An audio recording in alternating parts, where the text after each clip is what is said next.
Krackjack bite तयार करण्यासाठी मी तर प्लेटमध्ये क्रॅकजॅक बिस्किट घेतलेले आहे।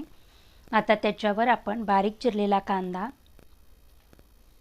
बारीक चिरलेले टोमॅटो,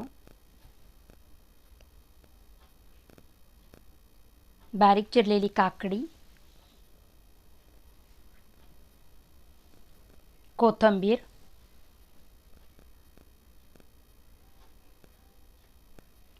चिंचेची चटणी,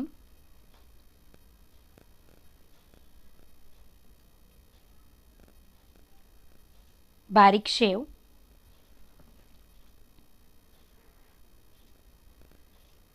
चाट मसाला,